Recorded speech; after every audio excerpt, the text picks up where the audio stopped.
Savannah, I like the hair. Thank you. I tripped my kindergartners out today. This was an experience for them. They thought they had a sub today.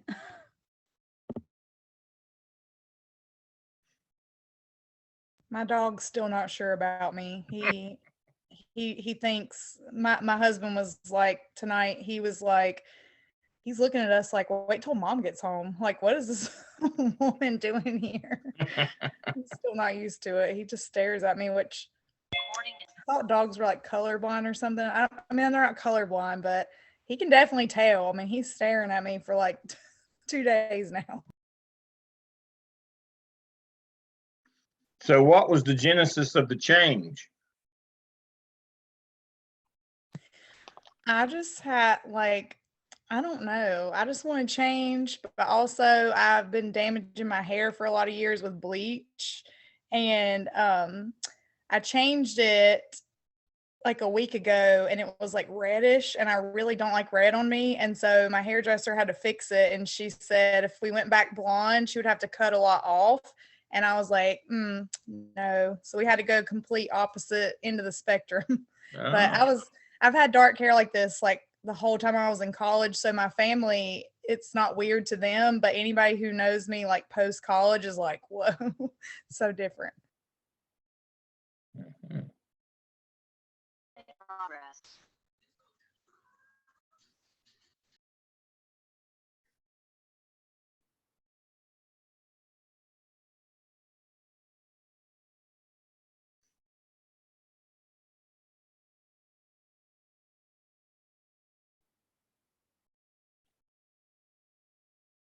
Dr. Payne's everything good?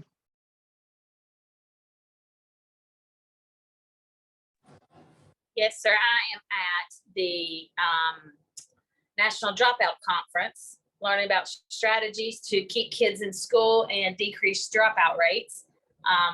And so I'm sitting right by the window because internet in this hotel is not very good.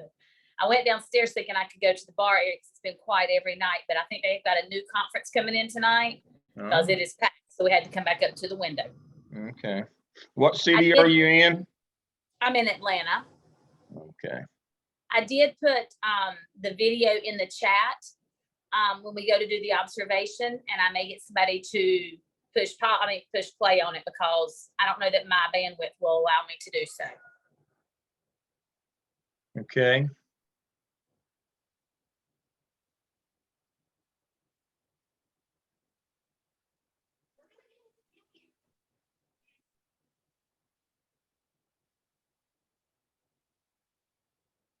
All right, I've got it queued up, and so when you tell me, I'll share my screen and show it. Thank you, sir.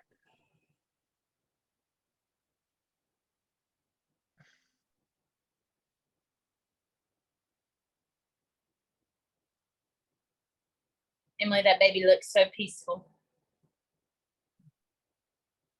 Hopefully he stays this way. I'm flying solo tonight, so if I turn my camera off, I'm not trying to be disrespectful. You are fine. And Alex's game got canceled, or not canceled, postponed. So he's joining us tonight. It'll be next week that he's not got a game, which works perfect for us. Yeah. So just as a reminder, we do have next week off. You should have gotten started on your cap. Need to be finishing up on the skip and getting those in task stream so that we can, this tonight is we're halfway through. Well, actually, we're actually a week past halfway through. So we want to make sure that we get all of our evidences done. Is there any other housekeeping things? Any other questions you have for me? I think we're good. I have a question. Okay. I noticed that the window for graduation applications are open in October 5th for spring graduation. So when should we do that? Now. Yep. So as soon as as soon as you can, go ahead and apply for graduation. I went by to see Sherry today. And so yeah, it came out last week. So it will close again in about, I think she told me 2 weeks. It'll close. And then when it opens back up, you'll have to pay a $75 late fee. So make sure that you apply for graduation. And there is they'll add $150 to your student account. So how that happens. So I don't know how that's going to work with y'all. That $150 fee, Dr. Payne will probably have to figure out if that's going to be covered or whether y'all will have to pay that. But the graduation fee is $150. Now, my understanding is, and I can't ever get anybody to be definitive on this, that does not pay for all of your regalia. It pays for some of it, but not all of it. I don't know how that works. I don't know what that means. I've asked repeatedly for years, and they said, well, some people want this, some people already have gowns, some people, I thought they made you buy the whole thing.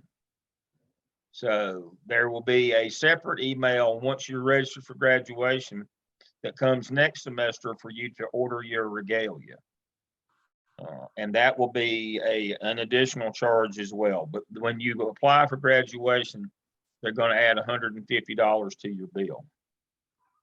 And that's for all the processing things and other stuff and the actual sheepskin from Jostens. But it does not cover the entire cost of regalia. I just sent her a message and asked about if we cover the 150, so I should be able to get an answer for you guys. But I do not believe we cover cap and gown, those things, if you're walking. Now, Gardner Webb says that they require you to walk, and they do. But I mean, what are they going to do? Revoke your degree if you don't come? But we do want you to come. Mm-hmm. Now, full disclosure, graduation in the spring, I'm trying to remember what we did. It was in the gym, wasn't it? It was in the gym because of bad weather. But if the weather is good, graduation is a two-parter in the spring. It's one day at the end of the fall semester, but it's 2 days in the spring. Full disclosure, it's 2 days. And so if the weather's good, on Friday night, you have the stadium deal with the fireworks and all of that. And then on Saturday, you have the College of Ed deal. And it may be outside as well, or it may be in Tucker Center, again, according to the weather. And so I think they're going to try to do the outside, but on Friday night, and move inside for all the Saturday ones. I don't know that. They did that this past spring. The Saturday one is the College of Ed one, where you actually get hooded, you come across the stage, we call your name. They don't do any of that on Friday night. You don't get personal recognition on Friday night. You march in, you sit with your group with your regalia on. You hear the speaker that have the fireworks, you march out, you process out. On Saturday, you come in and you get your name called, you come across, you get your picture taken. Dr. Bull and I will hood you. He'll be on one side and I'll be on the other. And we'll put the hood on you. We'll pause, smile, let your parents or your siblings or your spouses take a picture of you, and you get to actually cross the stage and get your recognition. That's on Saturday. So that's the deal in the spring. It's a Friday night, Saturday deal. And so in the fall of the year, in December, we do we do the college one, the university one in the basketball arena in Paul Porter Arena, and then we do the college one up at Tucker Center. But we do it on the same day. We do morning and then noon. But in the spring, they're trying to make it more of a spectacle and have fireworks and do all that. Except this past spring, the weather was too bad. They had to go inside the arena again. So, but that's the deal. And there is an expectation that you show up. And so I hope that you will all make plans to attend. That will be first Friday, Saturday in May is when that is. All righty. Any other questions about graduation, fees, those kinds of things? All right. Dr. Payne, you still with us? I am. All right. Okay, so tonight we've got Wanda and then Marcia, and then we have another teacher video, evaluation video. And when you watch it today, what I want you looking for is what instructional models do you see in action? What do you, what are the strengths? And I want you to begin thinking about the whole classroom. So think about the classroom management, the pace of the instruction, the engagement, as well as did she use data and assessment to drive instruction? Did she, was there any differentiation going on? I want you to begin thinking big picture about all that you have learned between all of your classrooms. How do you come into seeing, and where would you start with coaching? And we'll go over that again. I just wanted to go over it first in case something happens with my internet and I'm having to type in. So Wanda, I'm going to stop sharing my screen and let you take lead.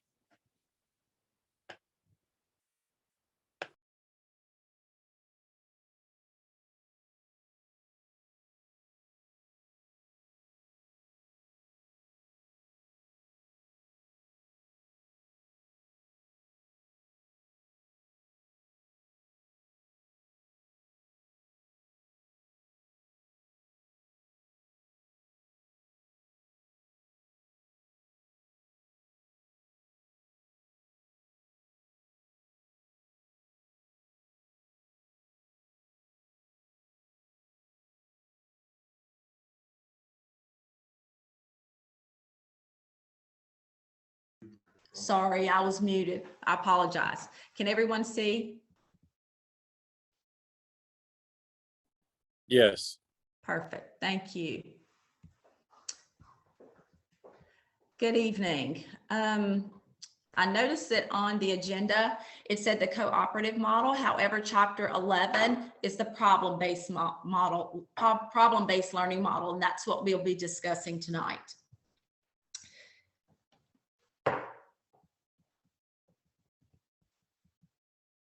Our learning objectives for this evening will be to describe problem-based learning model, communicate applications and benefits, and what that looks like in the classroom, learn ways to implement and plan for teaching, differentiation for diverse learners, and how technology can enhance teaching. So let's talk about what you may know. Who would like to give a go at what you a definition of problem-based learning?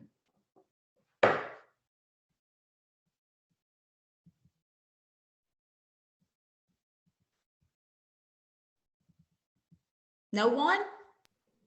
I'll take a stab at it. Thank you, Wood. The teacher presents a interesting problem to the students, and they have to develop a plan to solve that problem and implement the plan, and then they're evaluated on their implementation of their plan and how that worked out. Very good, very good. How many of you are using problem-based learning in your classrooms, and what are you doing? Anyone? We use it a lot in math. You know, the students are applying what they already know to solve other problems. And we have a session at the beginning of our math lesson where the kids can work together to solve those type problems. Great, fantastic. So we're going to dive right in. What is the problem-based learning model? The problem-based learning model involves active learning. Through the process of solving problems, students develop content and skills as well as 21 century skills. The model emphasizes real-world applications for academic knowledge and therefore bridges classroom and real-world learning. It also supports the development of problem-solving capabilities that are transferable within and outside the classroom.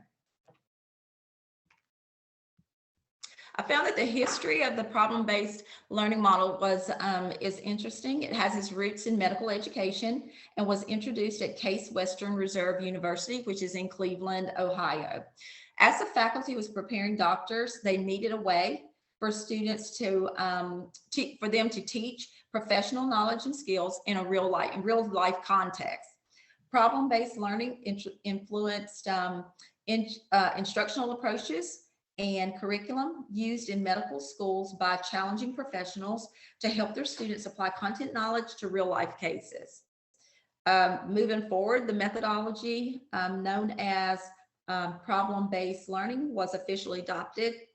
And it was also adopted as Canada's McMaster University to promote students' ability to apply scientific knowledge to clinical situations. So from that, we know that application is very important in the process. So there can be some confusion between problem-based learning and project-based learning. They kind of, as you can see from the diagram, kind of bleed into each other. Project-based learning, the students, it can be an individual or group. The teacher defines the problem. The teacher defines the action steps, and then there's a product that's created. With problem-based learning, there are groups. Students define the problem. Students identify action steps. They create a solution. And of course, it's metacognition. The bottom line is that in problem-based learning, students have more control over their own learning and the processes involved. Let's take a look at some, I'm sorry. Problem solving, when is the problem-based model applied and when?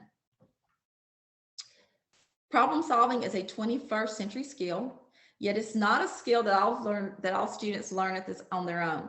Many students need to be taught how to solve problems. Problem-based learning is structural and procedural.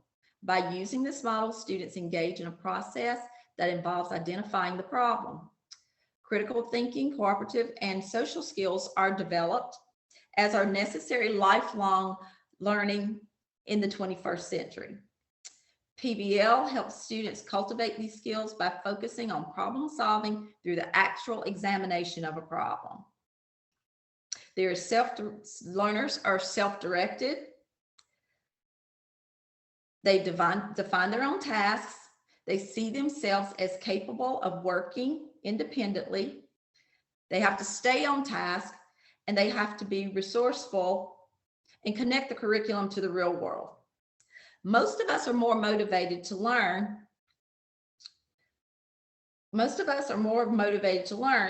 When we can see how it's used in the world. By employing the PBL model, teachers can make situations outside the classroom both relevant and meaningful learning that takes place inside of it. Now, there are steps for problem-based learning. The first one is presenting the problem. The problem must be presented or identified. Students learn by the teacher. Students learn about and examine the problem.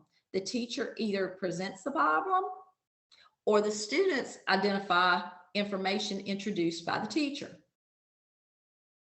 Whether a problem is established by the teacher or if the students identify it, there are some logistical steps that need to be taken. Establishing student groups, providing students with an outline. The teacher should ask questions to help build on prior knowledge, and they should also develop activities to scaffold the development of a plan to solve the problem. Develop. In this phase, students use the information examined in the identification phase to form a plan of action. As they develop the plan, teachers scaffold student progress, review student progress, monitor interactions to make sure students are working together. This is not defined, as the teacher may need to gauge students and abilities. Implementation of the plan for solving the problem. During this phase, students test out the plan. In some cases, they implement the plan proposed.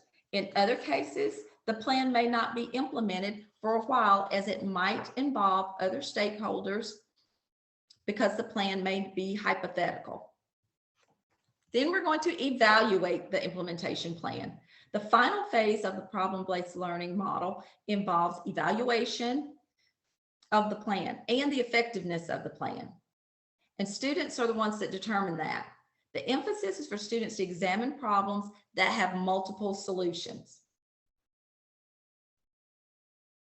In this phase, teachers may find that students need scaffolding and questioning to help them evaluate the effectiveness of the solution they developed. For example, in the chapter scenario, the teacher may have asked questions if they ordered enough pizza, then to extend the thinking to what would happen if students didn't order enough. Next, we're going to talk about planning.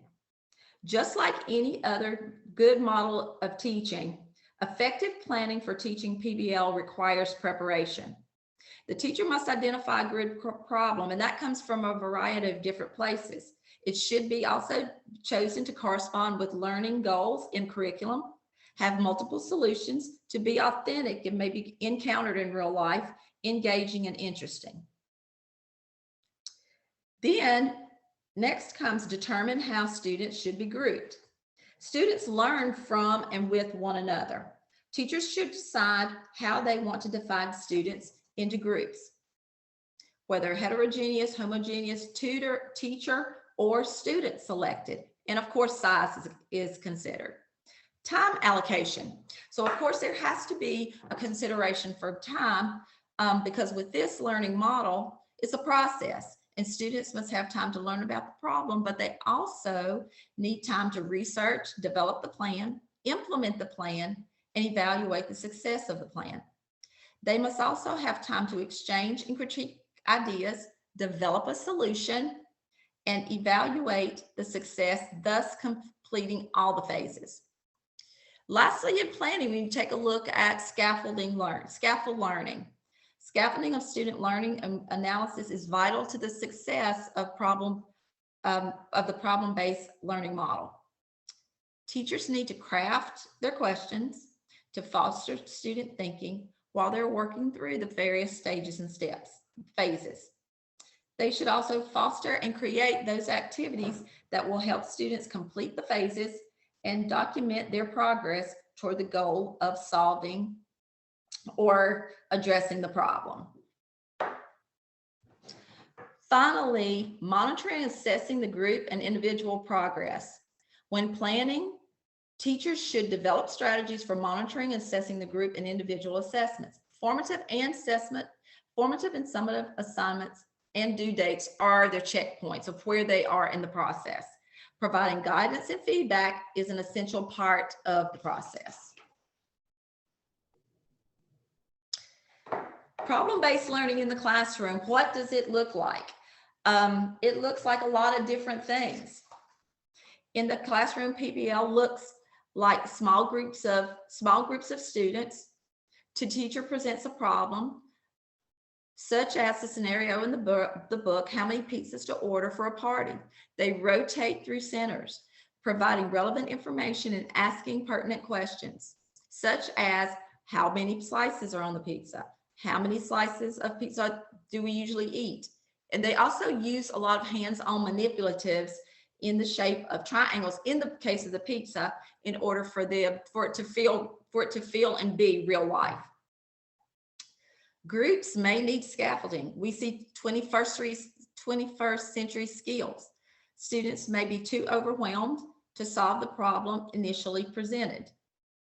If too overwhelming, then the teacher asks them to solve how many slices they would need for the group of 4. So what the teacher does is takes where they are and scaffolds it down to what the students in a group, I would think possibly like some students that are lower level students or possibly students that have disabilities.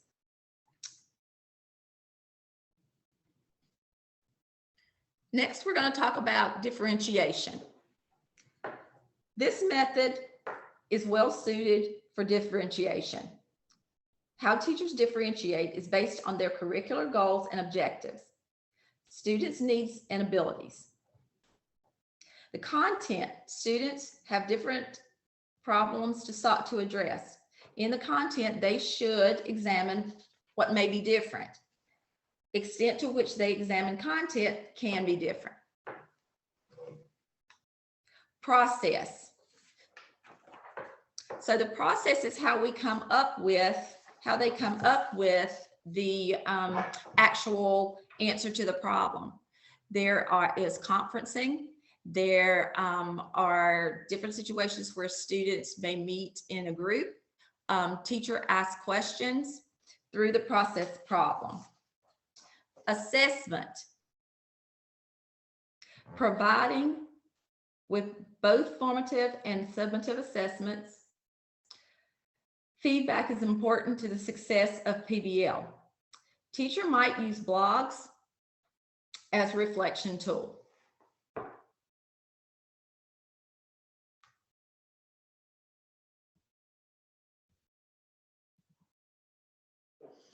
Planning technology. Problem-based learning with technology. Technology helps with promote 21st century skills.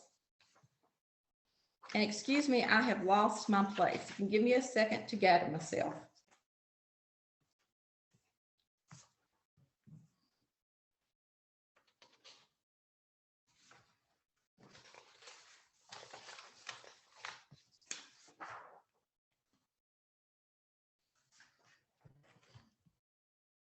I'm going to go on to benefits. Promotes 21st century skills. They're characterized by utilizing information and thinking to solve problems. In PBL models, students do both, resulting in the development of 21st century skills. They analyze as they work and require students to learn and focus and develop a plan. The benefits also are that many problems that students solve at school are not real life. PBL focuses on those that are ill-defined, authentic, and that represent multifaceted encounters that we encounter every day. Students learn how to analyze and grapple with these same problems that may encounter, so they can encounter and develop solutions. It promotes long-term retention. PBL has been shown to promote long-term retention of students' comprehension and application of concepts. This is because the model focuses on actual problems, which provides a context for student learning. It motivates students to learn. Solving problems ignite curiosity, is mentally stimulating, acts as the chapter scenario mentioned, there with different types of carpet, vendors, etc., for problem solving. A hook for student buy-in helps for real-world nature of the problem. Students see a relevance in this method as it has real-life practical applications to life that are not always found in a textbook. And it activates prior knowledge. During the first phase of PBL, students must activate their prior knowledge and experience and determine how to solve the problem. With the scenario in the chapter, most students will have eaten pizza in their life or they have even ordered it by themselves. However, in some cases, activation of prior knowledge might require making connections to other content or experiences that are indirectly related. And I'm going to go back to technology. Technology can play an integral role in planning, implementation, and assessment of lessons that incorporate problem-based learning model. Teachers could conduct research for problems that focus on PBL. They could use web searches to uncover information related to the problem. This helps teachers better assist students, develop and implement plans. They can create materials to scaffold learning. Before they can scaffold, they have to think thoughtfully about how they can support students in the 4 phases. They can use word processing and concept mapping tools. A flow chart could be useful as it points out to students the major steps. With implementation, organize documents and share resources using many tech tools. An example is that students could be required to use a blog, database, or word processing software to document and share their research with other students. During the implementation phase of using technology, you can analyze data. Although not an explicit phase, most problems require data gathering and analysis. In these instances, students will benefit from using technology to conduct the analyses. Process can be differentiated by makeup of groups,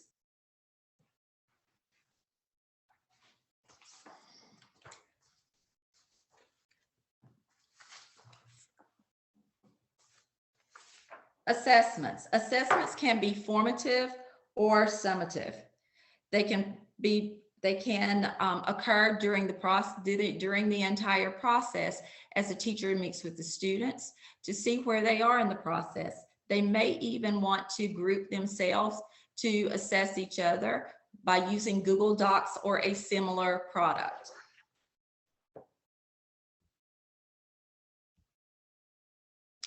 Questions for me?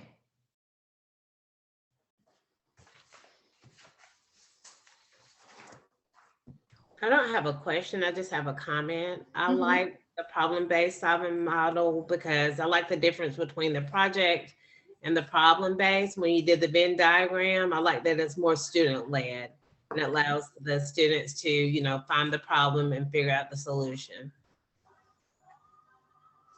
I like it a lot too. I've been in several classrooms recently, 2 math classrooms where they do a lot of problem-based learning, and it really works. And particularly for our diverse learners too, because it is hands-on.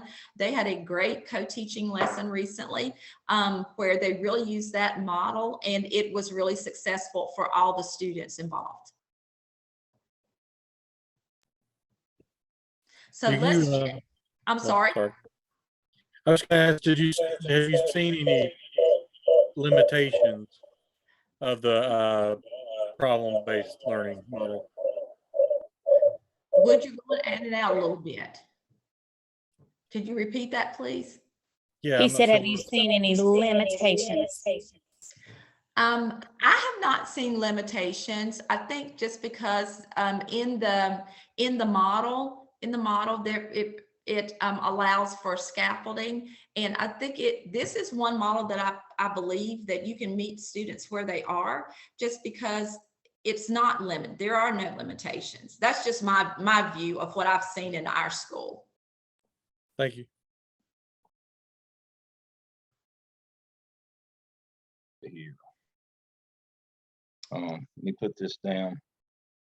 All right. A number of years ago, not too many, one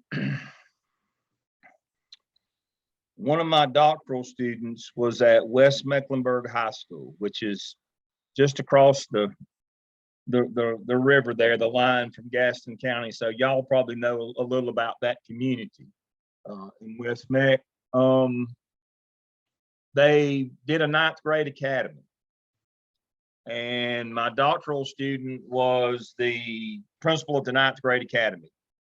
And we did his dissertation on problem-based learning for ninth graders in algebra.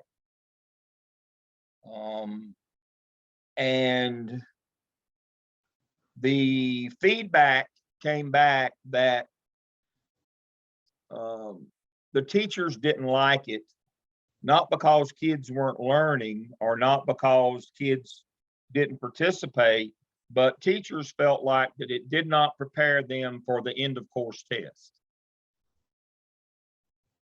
What would you do in a case like that? This is real life now. This is not theoretical. We actually did this. So I will argue on that a little bit. I think a lot of it, Dr. Lamb, has to do with the teacher's role and how they implement. It goes back to what you've said all along. It's the assessment piece. We still have to provide assessment types so that they get prepared to take an assessment, but then also that they know how to apply that knowledge to use in any setting. And the only reason I argue it at all is because we did it at Hawks Nest. And I know they're elementary, but our middle school where my daughter went to school did it. And what I have found is that all kids can grow at this level and make meaning of their learning. It's the teacher's role to help them connect to this and make sure that they understand the rigor of the standard. If it's just a problem and it's a problem in isolation, it doesn't work.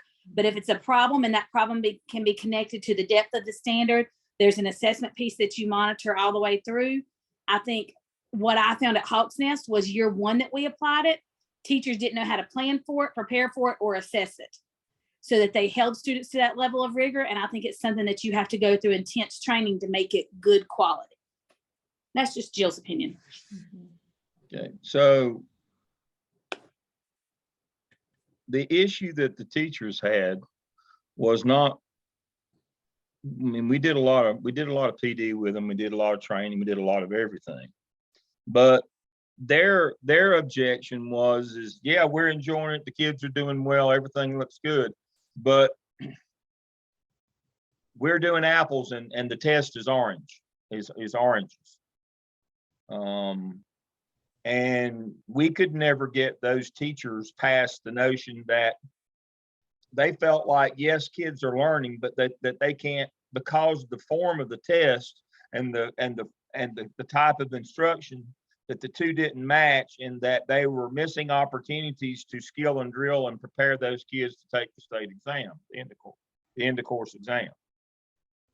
How might we as instructional leaders, how might we go about convincing teachers that you don't have to skill and drill every day? How would we go about doing that? What would be the nature of that critical conversation? That sounds like a big cultural, change. You're going to have to implement professional development on the regular. Be very intentional about that, as well as ensure that when you are doing the project-based, the problem-based learning, that it is standards-based still, even though it's not just it is real world, but it's also tied directly to those standards that are going to be assessed on the final exams. Right. So even when you're not skill and drilling every day, you're still working towards material that will be covered on those final exams. So I think it's a combination of a couple things there, but ultimately that's a cultural, that's going to require a cultural shift. And also I think just a lot of professional development on the side of on the part of the principal, being very intentional in setting that up. Yeah. Well, so I love what Dr. Lamb's asking. Let me ask you a question. How do you launch that cultural shift to understand that? Because you can know where you're going, but using critical conversations, but how do you launch a change of that magnitude among your staff?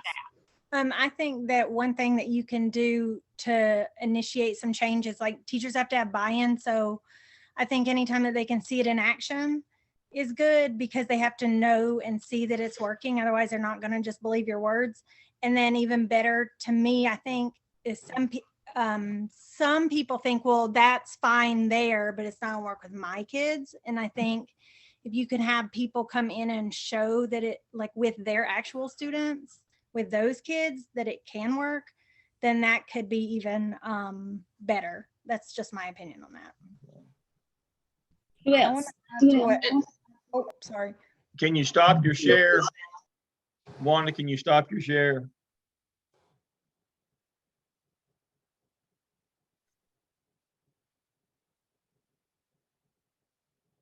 Sorry about that, Dr. Lamb. Yes, I can stop my share, but can we, I have a Kahoot. Can we do that before we switch over? Yeah, but if you just stop your share for a minute so we can Yeah. hear everybody. Okay, sure. All right, so there we go. All right, continue whoever was going to ask that question or had something to say there. I was just going to add to what Angie was saying in that I know lab sites are very popular. We've had success with that at schools I've been at in the past. And I currently work at a school full of veteran teachers, says our NC school report card. We are majority veteran teachers. And I have seen data be a game changer. Presenting that data that shows certain things that work that are research-based do get teachers' attention, new or old. And so I've been in situations before where the veteran teachers are like, wow, that's pretty awesome, but how? Show me. And my school participated in lab sites that year. And that got buy-in because the teachers were not only seeing it in action and given the tools to be supported to try it in small doses, that's another thing, changing small parts at a time, but also seeing the research that backs it up. That is valuable to people. Okay. All right, so I want to call out Alex. In that Alex is coached, Alex is an athletic director. Is that fair, Alex, that you have coached and you're an athletic director and that you understand basically how to run athletic programs and how to run athletic teams? Well, that's according to who you ask. But yes, I'd like to think so. All right, so Alex, you could be the point man. You have the perspective that we need. When your teams practice every day during the week preparing for games, do they just play the game? Do they just go out and scrimmage the whole time, or do they work on individual skills? Individual. See, that's the thing here. Teachers think that but what we have to do is instruction has to look like the test every day to prepare them for the test. While coaches know that we can't just go scrimmage all the time and play simulated games, we have to work on individual skill development. And so, see, that's what this is that critical conversation that you can have with teachers, in that to prepare kids for the test, we can't just do simulated tests all the time. We've got to do break it down into individual skills and work on those. And that will be better off at test time if we've done individual skill development rather than just practicing the test all the time. Coaches know that you can't just scrimmage all the time. You don't get any better. You don't work on individual skills, especially with younger kids when you coach them. And so from your experiences, Alex, with coaching and being an athletic director, you're perfectly positioned to explain how you go about getting the results that you want at game time, that you can't just have game time all the time. You've got to work on individual skill development and focus on individual standards in order to do well at test time or for the team to do well at game time. That's the notion here. That's a cultural shift. We have a lot of teachers in our buildings who think that the only way to prepare a kid for the test, that everything that you do with them must look like the test. One thing I would add to that is that when you are implementing change, I think I heard Savannah say, do it in small steps. Mm-hmm. Let them see it. when we implemented project-based learning and we started with problem-based learning and we built up to an integrated project, we gave our unit tests that we always give. We didn't just use choice and voice. We let the teachers do both, and we showed them the comparison. And so we let them use their data from their teaching and their students, and we talked about it in PLC, so they were also seeing the data from their colleagues and how that helps increase your buy-in wholeheartedly, because when they see that I'm teaching a new way with lots of new strategies, but I'm assessing the old way and the new way, and the new way shows they're proficient or that they need work, the same assessment that I used to give to my old way of teaching also shows proficient or they need work based on how they do, and those should align. And when they see it align, then they're going to automatically go, okay, I see that Savannah was struggling on this topic when I taught it the old way. I taught it the new way. She's mastered it, but she not only mastered it on a problem-based learning activity, but she also mastered it on our original test, which shows me that she understands that. So it was me using their data and their way to show them the results and to help them make that comparison. And we had the majority of our staff believe in it because they were able to see that it works and that there are results. But it is definitely, you've got to know where they are. You've got to have assessment data to know what specific standards each kid's working on, and then working with them to help them see the connection. Anybody else got something? Wanda, would you like to do your Kahoot? Sure. Let me share my screen again.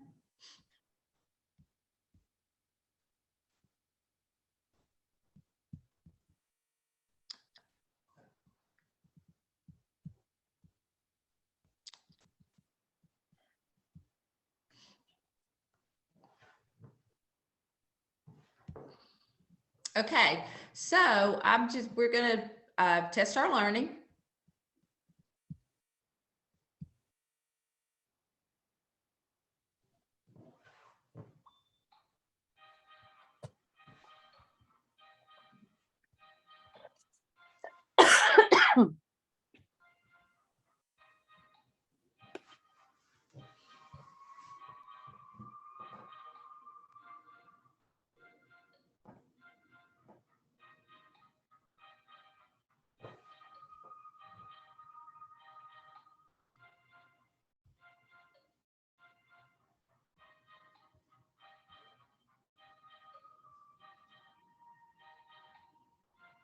Okay, is everybody in? I'm almost.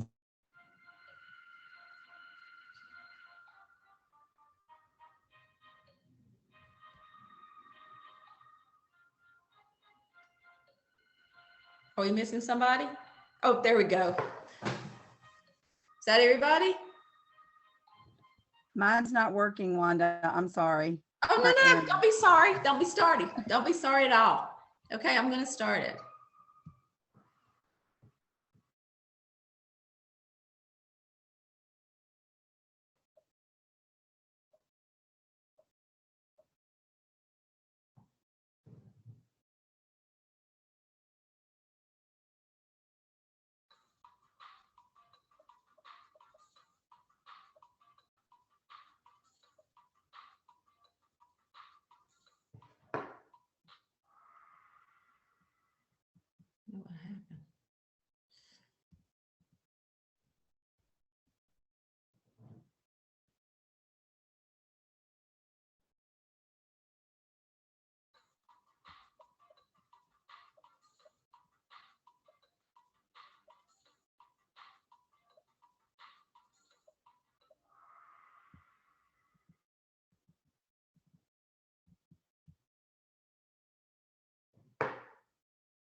Woohoo, Emily.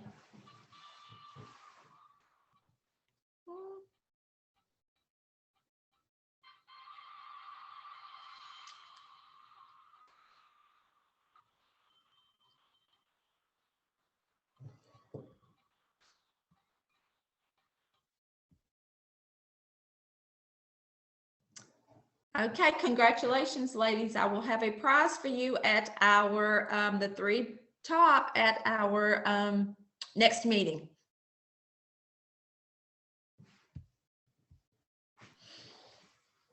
Thank you, Wanda. Anybody got feedback for Wanda? Good job, Wanda. Good job. Thank you. Thank So you. Marcia, you were on, and I had yours wrong too. You're cooperative learning, correct? Yes. Okay. And can you guys hear me? Have I fixed the obnoxious volume problem? You sound Everyone great. can hear Yes, me? ma'am. Okay. So I'm having internet difficulties. So Heather has cooperatively volunteered to share her screen for me, or my screen. And we practiced this today and my stuff was not showing up. So Heather is going to be my cooperative learning partner today and be my Vanna White. So my presentation is on the cooperative learning model. And I have the bit.ly here if you would like the presentation to keep in your stash for later when you all become administrators. bit.ly/cooperative learning 22. And then there's the QR code if you want access to the presentation. So tonight, our learning intentions are: what is cooperative learning and the 5 essential elements? When should cooperative learning be applied and why? How to plan for cooperative learning, technology integration, and differentiating instruction. So I want everyone to take a minute and look at this classroom and then the next classroom. And which classroom, just shout out, would you prefer to be in? Number 1 or number 2? As a student. Two. Number 2. Even as an adult learner, I would prefer to be in classroom number 2. So tonight, I want you to think about the cooperative learning in your classroom. There's an easy QR code if you have your phone, or another bit.ly, which is bit.ly/Jamboard CL. And I want you just to put on the Jamboard something that reminds you of cooperative learning, what you think it is, and I'm sure most of us have used this in our classrooms, and something that you do in your classroom that maybe promotes cooperative learning. So if everybody would just get on the Jamboard, give you a second, and Heather will click the link for me in the presentation, and it'll pull up, maybe.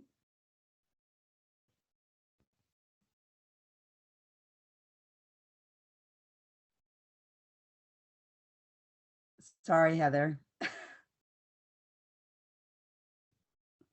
There it is. So if you just type in your ideas. I'm going to owe Heather some Starbucks coffee after this. So I see small groups, students talking, working together to solve problems. Any other ideas?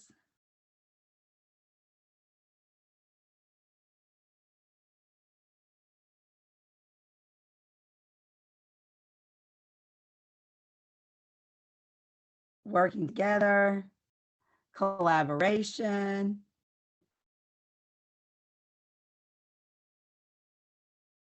Sorry, you have to hit edit to do the bubbles to do the Jamboard. I was not a very good instructor on how to complete the Jamboard.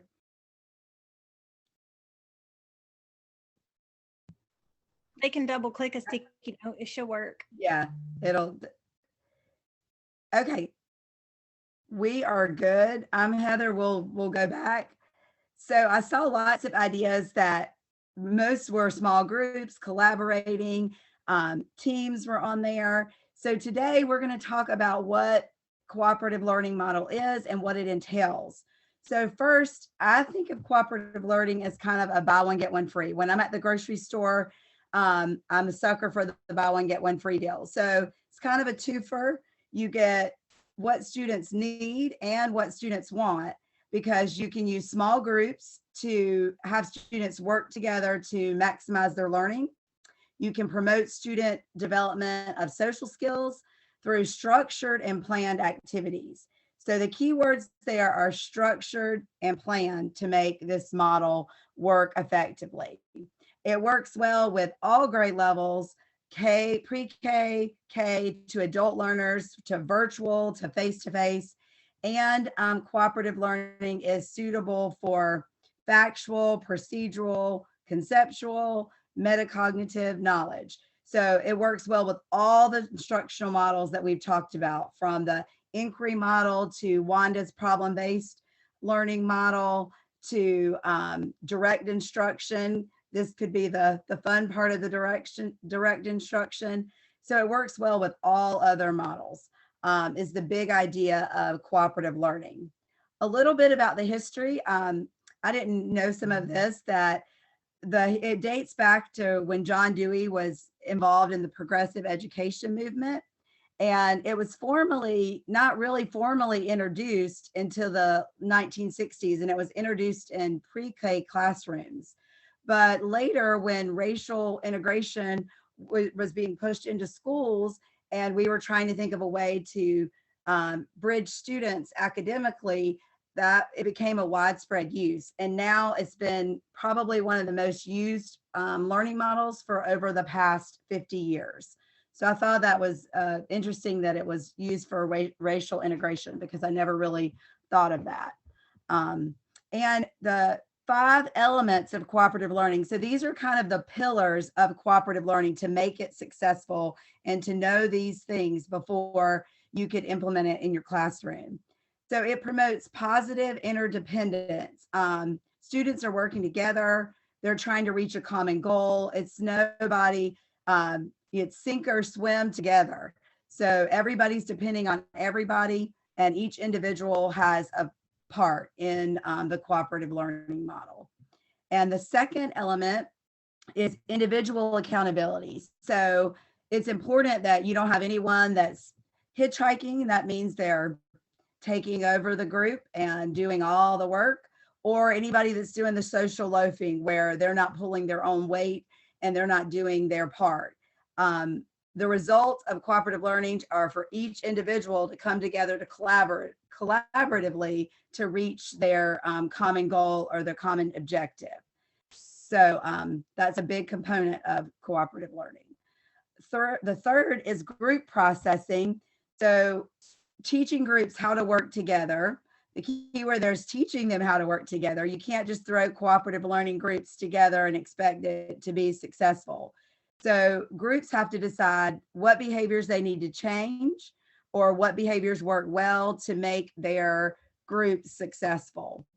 The fourth element is promotive interaction. They're positive. It should be self-esteem building, individuals and the group together working. These actually have to be taught. They can't be assumed that the students know how to positively interact with one another. Elementary school teachers, what is one thing that you guys do along with myself every morning that might promote this in the classroom? Shout out if you. Morning meeting. Yes, absolutely. And since elementary school teacher, we work on this every morning. We work on this promotive interaction and getting kids used to talking and working together in groups. So how do the middle schoolers and high school teachers go about doing this with their kiddos? Any middle or high want to share out?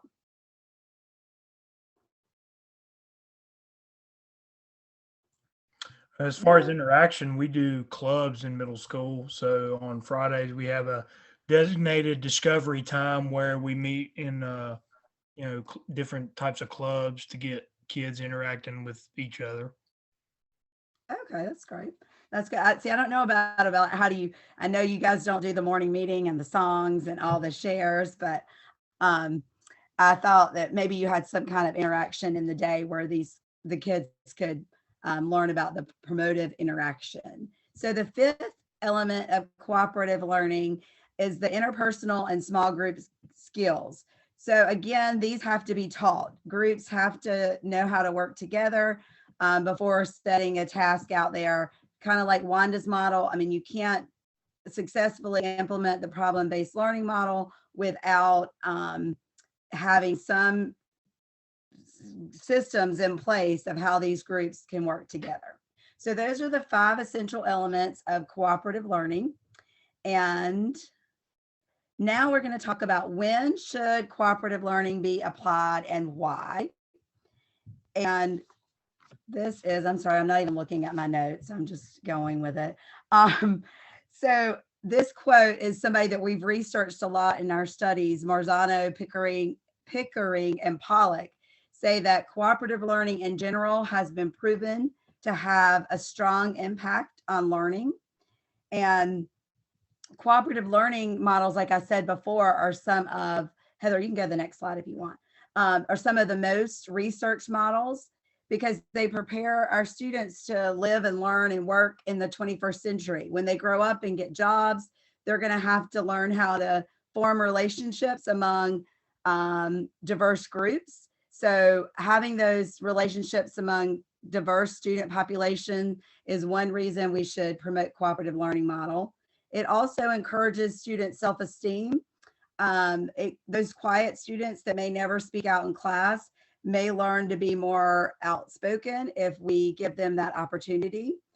And then those outspoken friends may learn to be a little quiet and listen to some of their friends that don't speak a lot. It fosters the development of creative and critical thinking. That goes back to Bloom's taxonomy. You can ask all those higher level thinking questions. Students are more likely to listen to their peers when they're learning like this than they maybe are their teacher who's just talking at them. And it supports inclusive educational practices. So now that we have, like in our school, most of our students or all of our students are mainstreamed in the classroom. So those EC students are also incorporated in this learning model if you're doing it the correct way. And we'll get to that a little later when we talk about advantages and disadvantages. So how do we plan for cooperative learning? Well, you guys all know how to plan, but the first thing you have to do is introduce the task. So you've got to, then you have to name, teach, and practice targeted social skills. But you first have to know what social skills. You can't just throw out, today we're going to do this standard and the kids don't know how to ask questions or how to share ideas. So those are all things that you have to model. And third, you have to implement the lesson and monitor students' interactions. Again, a keyword is monitor. So you can walk around, not like the person we observed last week that does all the talking, but walk around and listen and facilitate, maybe help with technical difficulties or clarification questions, but really letting the students take ownership in their learning. And the fourth is summarize the learning.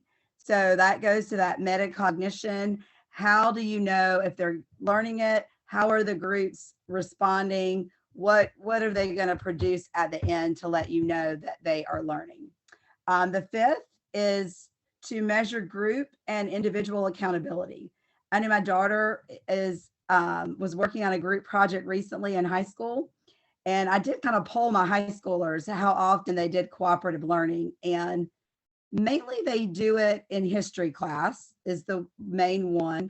Other classes, they say it's usually all direct instruction, but in their history class, they had to fill out and measure their teammates. And one girl in the group said that another teammate wasn't doing any of the work, and it started this major girl drama, really big conflict with the group because someone was honest about the work that someone else was not doing. She was pretty much social loafing and not getting the work done. So it caused drama, but the kid was telling the truth. So you have to have a way to measure individual accountability, but then be prepared to deal with those conflicts that may come after that. And 6, as always, to assess the learning and giving students the opportunity, like we talked about this weekend, having that student-centered classroom where they can choose their assessment piece is usually the best way. Using technology, using all different ways, but letting them choose how they're going to present the information that they've learned. And then the types of groups. So before you can send them off, you've got to know a little bit about the types of grouping.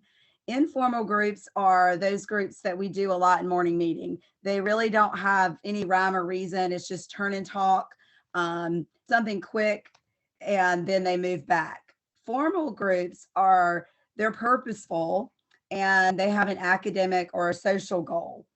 Cooperative based groups are kind of like what we're in now. We each, from the beginning, when we started the APSL, we all got put in little groups. Dr. Lamb put us in groups and we've kind of stayed in those groups. So those are our cooperative based groups. Then we depend on those people for our peer reviews, for our group projects. That is our base. And then we have the heterogeneous groups where everybody, they're different learners, they have different characteristics, but they're all put together. And then the homogeneous groups where they're formal, but they're similar. They may be ability grouped, they may be based on gender or their learning strategy or their reading level. So these are all the types of groups that you may see in the cooperative learning model. So let's talk about a couple, and I'm not going to read all this to you because I don't want to read to you, but the jigsaw model is probably the most popular of the cooperative learning. We did this, we've been doing this for the past few Saturdays. So the best way to describe it is what we've been doing. Dr. Payne assigned us each a chapter. We became the experts on that chapter, and then she divided us up, and we didn't know, we thought maybe we would go with all the same chapter.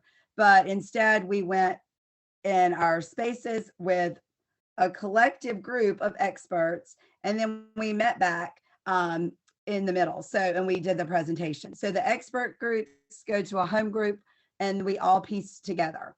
So that's the jigsaw method with the home and the expert group.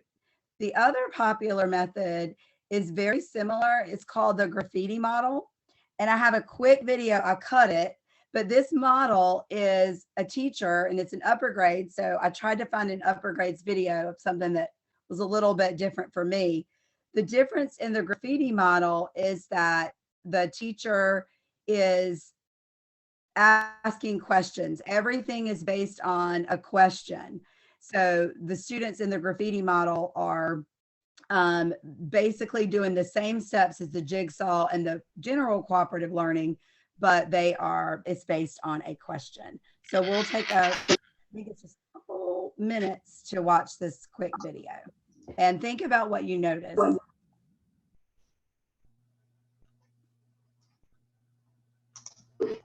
And we are going to start the activity. So remember your number. 1, 2, 3, 4. 1, 2, 3, 4. 1, 2, 3, 4. 1, 2, 3, 4. 1. Okay, could you move to your topic area, your number?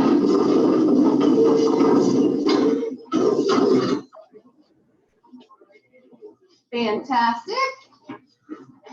Now that you're in your group, could you number yourselves 1 to 4 or one group 1 to 5? So number yourselves 1 to 4 or 1 to 5. Awesome. Could number ones come and please get the marker? What is that?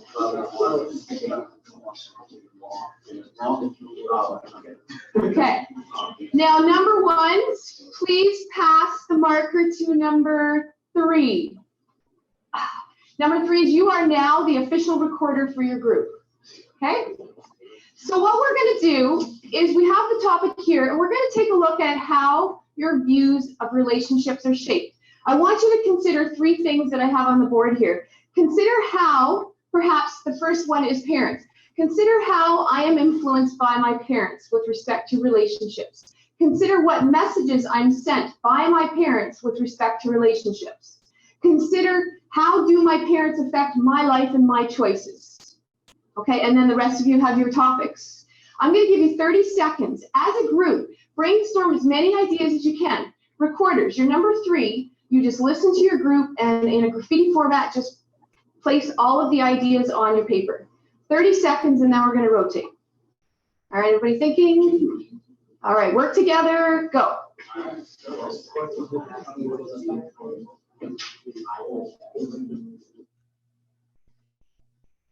Okay, that was just a little snippet of it, but what did you guys notice? What kind of grouping was it?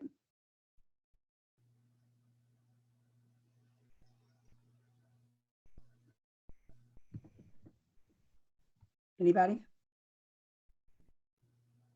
Is it heterogeneous?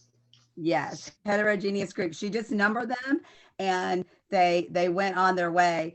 And she gave them, I cut it off. I didn't show the beginning where she explained the task and then got them in their group. She explained the social skill, how they were going to do that.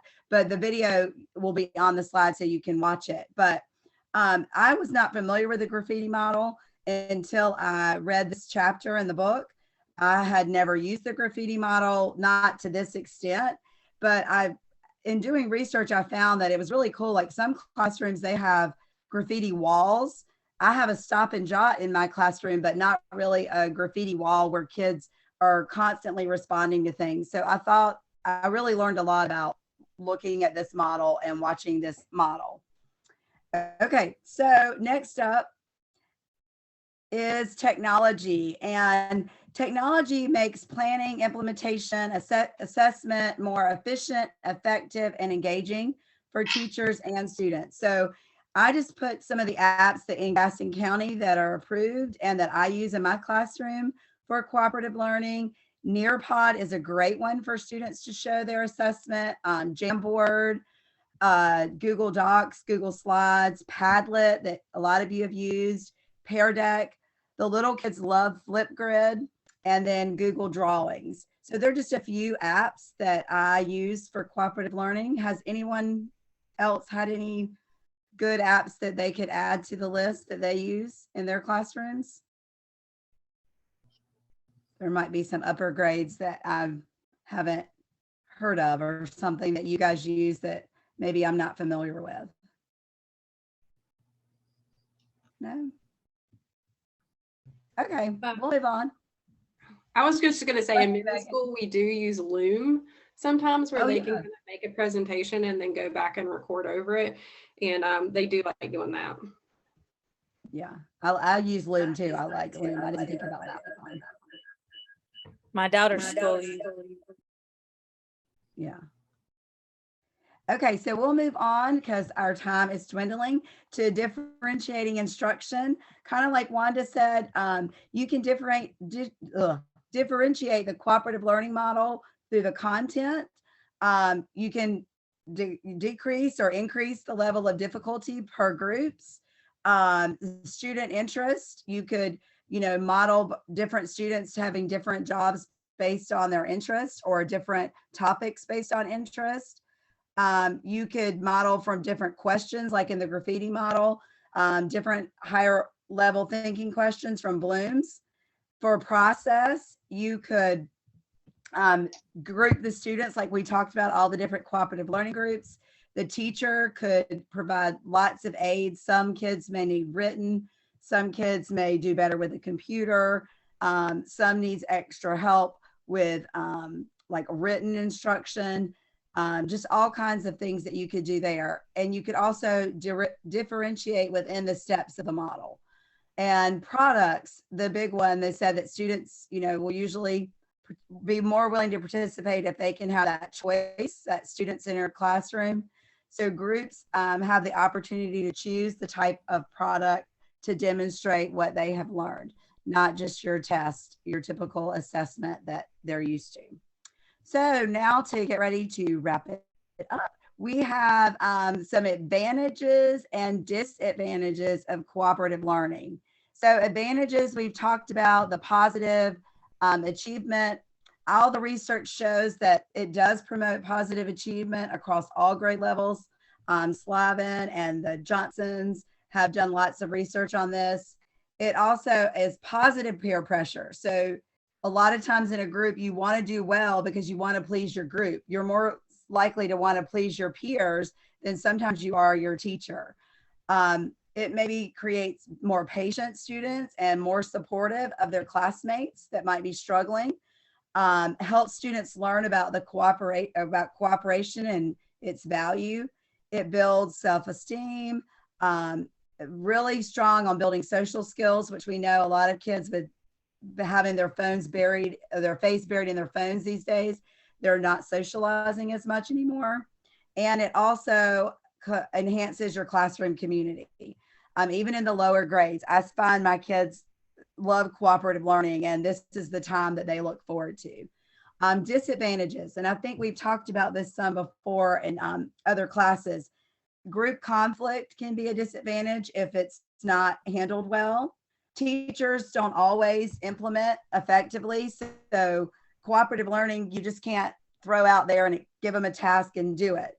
Sometimes teachers also overuse it. They just, get in your cooperative group or get in your group or do with your table, but there's no real purpose for it. Kind of what Dr. Lamb was saying about the teachers that didn't like the problem-based learning model, but it wasn't, it has to be still structured even though the kids are collaborating. And some students may feel that other students are slowing them down or just, they don't want to work together. And then it could appear, like we talked about, more chaotic during an observation. It requires teachers to do a lot of upfront planning. So with the types of groups, and the initial planning is harder for cooperative learning. So if I were a principal in my building, the next thing I would probably do would be suggest what Savannah was saying, to do lab sites. It's been very successful at my school. So I picked 2 teachers with their permission to showcase. Miss Daniels is a 5th grade teacher at our school, and she has amazing science scores. So to go and see cooperative learning in action, I'd probably set up a schedule. And then Kim Brooks, who worked with Dr. Payne, she's at my school now, and she probably learned some things from Dr. Payne about that problem-based learning and the inquiry model. But she's a kindergarten teacher, and so I thought teachers could see from the lowest grade to the highest grade at our school to see cooperative learning in action. And Ms. Brooks has also taught virtually and done this well. So my last slide, and thank you for listening, is I made this cooperative learning toolbox. So you guys, if you've got the bit.ly, you can click around. It's got videos of the jigsaw method. It's got all kinds of cooperative learning tools that you could just kind of keep in your back pocket if you ever needed to show to a staff member or have one of those critical conversations with someone after an observation. So just kind of a click around type thing that you can explore later. And my last slide is just, do you have any questions? Who does your visuals? Thank you. They only work because Heather presented, because they did not work today when I presented with Heather. It looks great. Good job. Thank you. Marcia, can you share the bit.ly again? I sure will. It's bit.ly/cooperative learning 22. And I can share it with you guys. If you didn't get that, I can just email it out to you guys.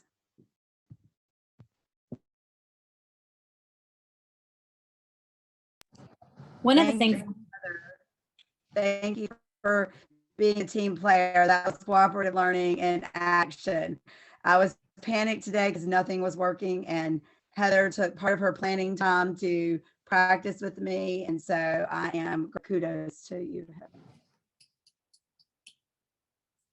Good job on that, guys. I was going to talk to you just a minute about one of the things that I think is super important is for me to take all your PowerPoints when you're uploading them, and I will put them all into a Google folder so that then you can have access at the end of the class to all of them. I still have my notebook on my shelf from this class to where we did our presentations, and as a principal, I would pull it out when I would start to think about what can I do to help this teacher. I'm not really sure what to do next or what my next steps are going to be instructionally. And I would pull it out and look at the pros and the cons and what works and how it works and help refresh my memory, because after you've been out of the classroom for a few years, you'll start losing some of the fine-tuned thoughts about those things. And so it'll be a good resource for you to have access to. So I'll definitely do that before we leave, or before we end the class. We were going to do our evaluation right now, but it's 8:20. And one of the things that we talked about on Saturday's session, Dr. Lamb, we had a great session on Saturday. They did middle school curriculum. Would anybody like to take just a few minutes and share with Dr. Lamb some of the things that we did with our middle school curriculum on Saturday? Okay, y'all have not talked much at all tonight. I need y'all to talk. I liked how they started with getting us thinking about what was important to us as middle schoolers and what is important now to middle schoolers, because it seems pretty obvious, but at the same time, if we want to reach them, we really have to understand where their interests are and how they best learn. So as an elementary person, that was very helpful to me, to see that. I liked how we separated into the groups and we focused on the teacher-based learning versus the student-based learning, and looking at the differences between that. And then we also had to present that to the rest of our cohort.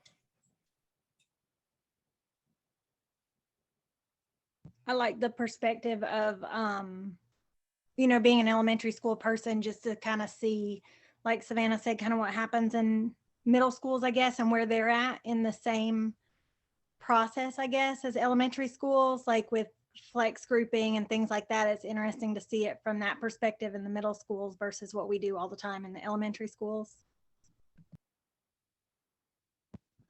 I enjoyed it's Dr. Mills, right? Mm-hmm. Her name? Yes. A very good speaker. And Dr. Bennett's presentations are always interactive, but I really enjoyed listening to her. She's someone I listen to a lot. So it shows you that it matters when you're presenting, that you're engaging and you're on point with what you're saying, and that you continue to refine those presentation skills, because when somebody wants to listen to you and they want to be a part of your presentations, you're going to be more engaged, right? Just like in your classroom. Anybody else? So one of the things, Dr. Lamb, that we also did was we did the critical conversations, their last 5 chapters on that book. And they went through and they created their presentations, and they had phenomenal presentations. I can't wait for you to see their final book chapters and the presentations that come from there, and how they have really grown and working together as a group to create one visual presentation. And they've had to learn how to do it under pressure. They have an hour to go through and discuss their books and create their presentation, and then share it as experts with the others. I told them, Dr. Lim, that we would give them about 5 or 10 minutes at the end of class today, because their upcoming group project is on a book, and I want them to discuss how they want to set up, and if they want to use the Raider Center on the 2nd of November, or if they're wanting to work in a virtual format. So if you don't mind, if I put their groups up, can we put them into breakout groups? Or if you'll share with me, I can put them into breakout groups, because right now I'll make you the co-host. Okay.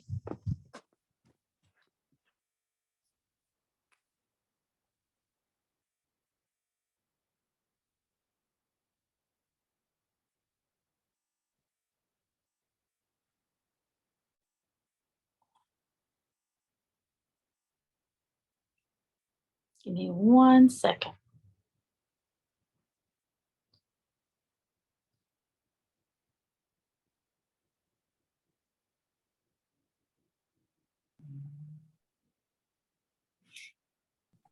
Assign manually. Need 2 rooms. So I'm going to put you guys in your groups based on where you signed up to work for your final project. And it's your book study. And so you will talk about what your thoughts are on how you want to do it. Most of you have not started reading your book, and that's okay. But you're mainly trying to decide if you want to meet and face-to-face to work together, if you want to separate it out by chapter. How are you going to organize your thinking and your work time to make it happen? So let me do this right now. Room 1. Oh heavens, this is too small for my eyes. Hold 1 second. I just got to make my PowerPoint a little bit bigger so that I can see what I'm trying to schedule.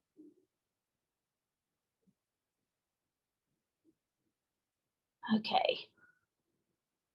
Paris. Alex, Marcia, Heather.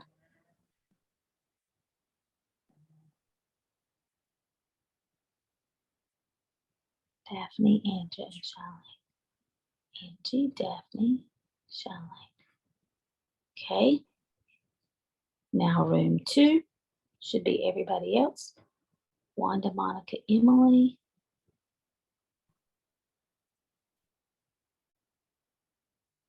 Megan, Laura, Wood, and Savannah.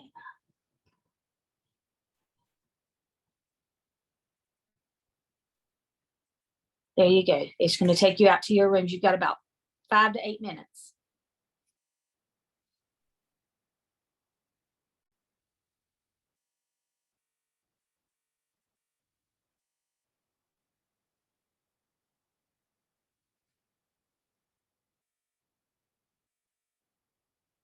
How are you doing? Me? Yes, sir. I'm good, thank you. I was looking right here. One of the things that I was thinking about, y'all did middle school this past weekend, was Elkine's book on ethnocentrism, where adolescents, especially early adolescents, think the world only revolves around them, and they can only see things as how it affects them, and that everybody is looking at them. And that you basically get 2 types of behaviors, either kids that act out because they think they're an actor on the stage, or you get kids that withdraw.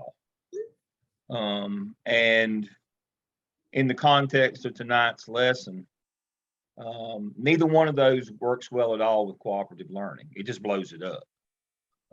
Cooperative learning is especially hard in the middle years because of that. Yep. You know, and it's hard to keep one kid from dominating the group, and it's hard to find kids that will even speak out in a group, some of them. Wow, cooperative learning is really tough in the middle years when you're doing heterogeneous groups. You almost have to do homogeneous groups. And I know that's not best practice supposedly, but you almost have to do homogeneous groups to get, to be able to manage it. And I know that's not the plan, but I guess it's but I think, hold on just a minute.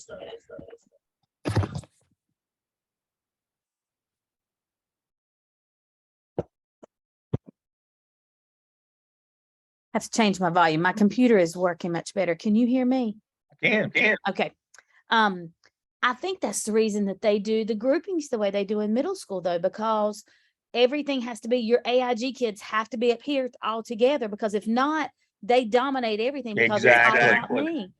And so I think that's the reason they have to do it. And I even started doing that in my 5th grade classrooms, because starting as early as 5th grade now, they can't function with people that are not like them or like them. That's exactly right. Yeah. And so so I'm glad Marcia covered all the different ways that you do grouping, but I think we're going to have to get away from this notion that homogeneous grouping is the only way to do things. My experience and my reading, I actually participated in an ethnography. We did one when I was at Chapel Hill. I mean, I've done a good bit of work, not lately, but I've done a good bit of work in this. And but everybody seems nowadays, if we're not egalitarian, if everything's not heterogeneous, that we're in some way discriminating against somebody to group them anymore.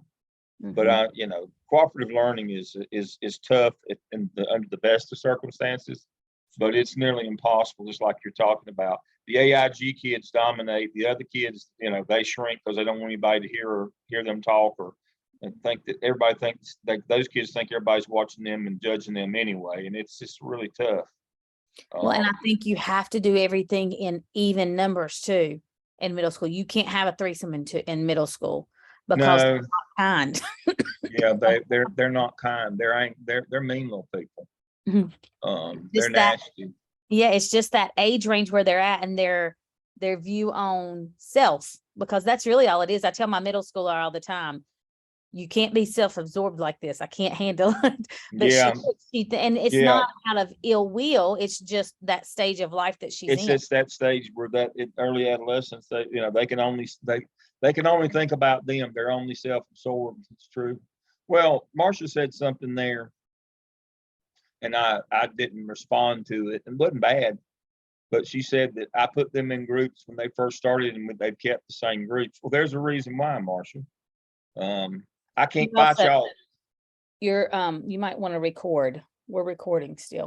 But this is a good thing. Okay. I mean, Marcia was right. I intentionally put them in groups, and I've kept them in the same groups for every semester. But there's a reason why. Because I have found that good, bad, or indifferent, they find their own homeostasis. They find their rhythm, and I don't have to fight that every semester. We don't have to reinvent the wheel every semester of them finding the homeostasis, the roles within the group. And that's another reason why when you find something that works, you have to stick with it. That's exactly right. That's the thing about cooperative learning is for some reason we have this notion that, all right, that worked. We got to do every one of these. We got to do every grouping arrangement. No, you don't. If you can find one that works for what you're doing, yes, there's 5 different options. I get that. But if you find one that works, that's the one you ought to use. But that's the thing, that you got to be more pragmatic. Cooperative learning is not easy. It's not easy to find any one of the 5 that will work. It's not easy. And I think it works. You'll find that a different one works with each group you have over the course of, like, as a middle school teacher, you may use all 5 throughout the semester or throughout the year because you've got 5 different groups that you're teaching, and they may each respond to one. My 5th grade, they had one that they would use with, they did the jigsaw approach with one of her classes, but then she did graffiti wall or the graffiti thing with another one. When you're changing the task, but when you're doing the same task, just like our classes, we do the same things every semester. And when you find one that works, and we find groups, and sometimes we have to change in that first semester, to stop fist fights. But when we get groups that can get along, we roll, because we do the same thing every semester. Why would we change our process when our task does not change? Right. And that's the thing that they've got.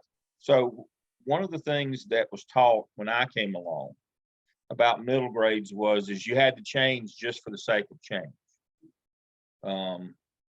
I remember, now, full disclosure, Ken McEwen was still at Appalachian during that time, and he was the middle school guru. And they would not brook any argument that you had to do heterogeneous, that you couldn't do homogeneous, and you had to change, and I'm much more pragmatic than that. If you can find something that works. Now, if you're changing your task, then you may have to change your group format. But if you're doing the same task over and over again, there's a comfortability, and you don't have that startup lag.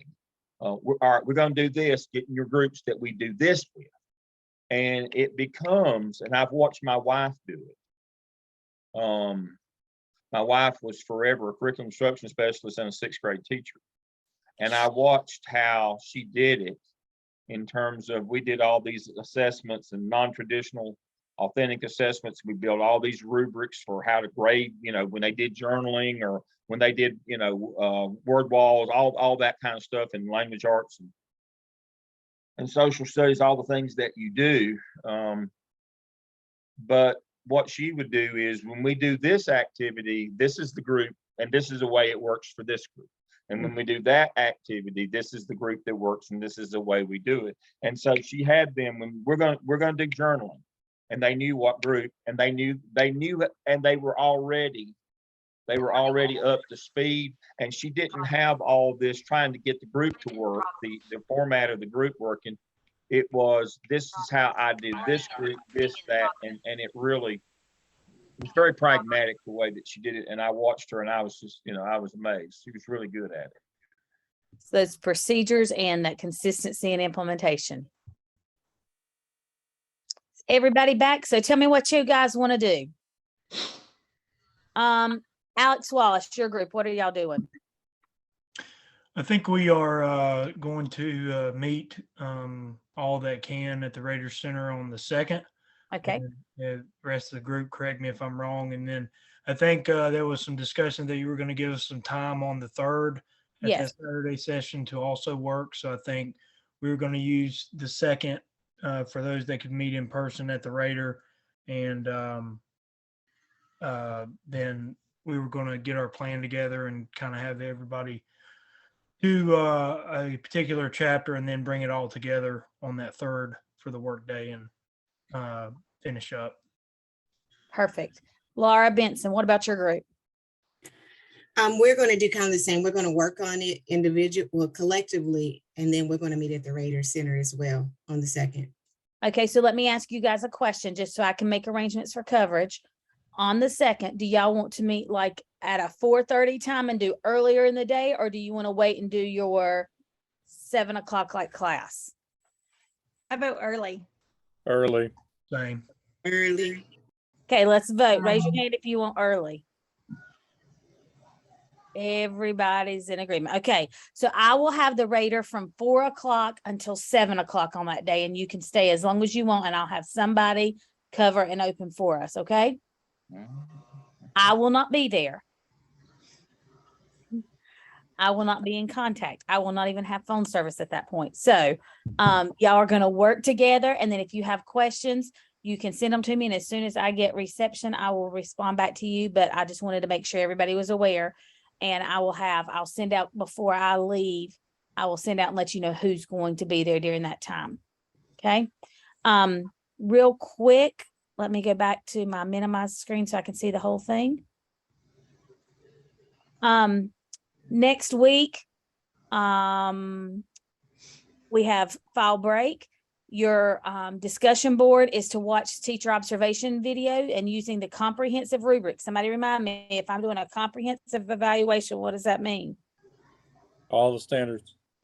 All the standards. Watch the whole lesson and all the standards, but you've got 2 weeks to get it done. And what I want you to do is to, when you fill out your observation, your rating scale, I want you to just scan it, take a picture, however you want to do it, and upload that with your notes, because I want to give you feedback on your notes, that how your process of how you take it. So you've got to upload your observation, and then when we come back next time, one of the first parts of our lesson is going to be to talk about what did you see in your groups and share out from that. Okay. You may have questions. Paris, I got to see your boy finally.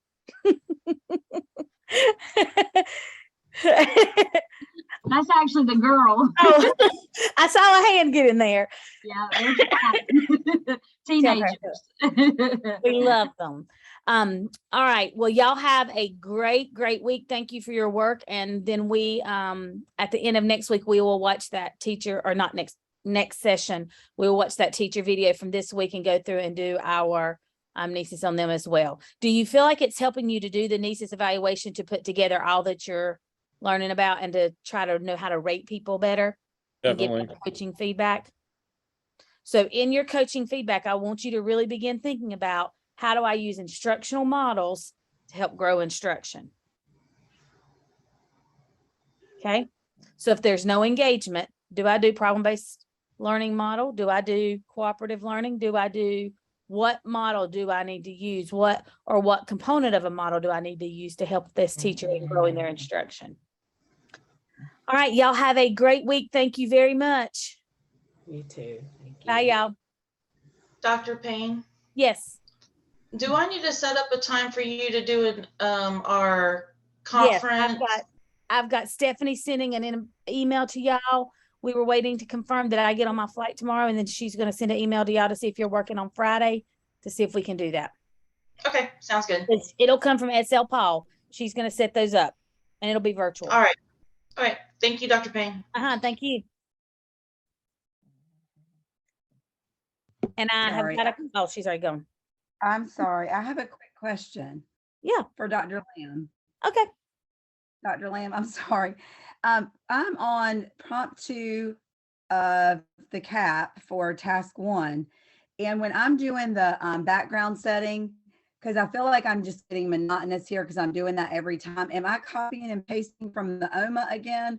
Yeah. Or am I going to make up a little blurb? No, you anything that's asked for something that you've had before, you're supposed to be smart enough to know, I've already done that, copy it and go on.